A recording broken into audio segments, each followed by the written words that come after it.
Ceci, dit Jean, vous reconnaîtrez l'Esprit de Dieu. Tout esprit qui ne confesse pas Jésus-Christ venu en chair n'est pas de Dieu. Verset 3. Tout esprit qui confesse Jésus-Christ venu en chair est de Dieu. Je vais le réciter différemment, ce texte, éminemment stratégique, fondamental. Tout esprit qui ne confesse pas Jésus-Christ venu en chair n'est pas de Dieu. Il est celui de l'Antichrist, duquel vous avez ouï dire, il vient et qui déjà maintenant est dans le monde, proclamait Jean à la fin du premier siècle de notre ère.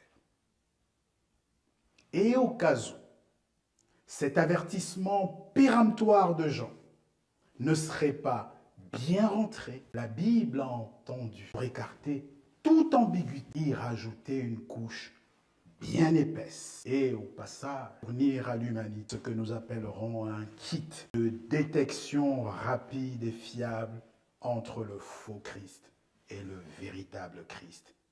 Ce kit, je vous le livre avec un immense plaisir. Vous le trouverez dans 2 Jean, chapitre 1, des versets 7 au verset 11, qui disent en substance: plusieurs séducteurs sont entrés dans le monde qui ne confessent pas Jésus-Christ venu en chair.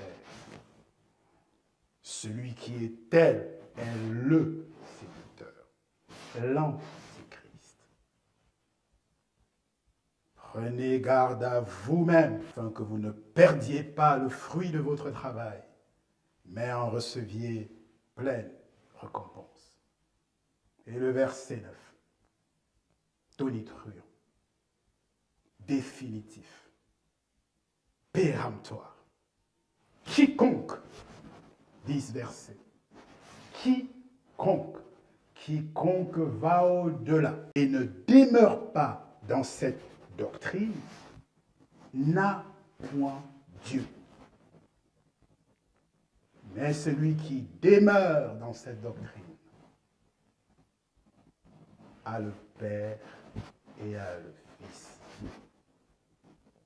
Si quelqu'un vient à vous sans cette doctrine, ne le recevez pas chez vous et ne lui dites même pas salut, de peur que vous preniez part à ses œuvres mauvaises.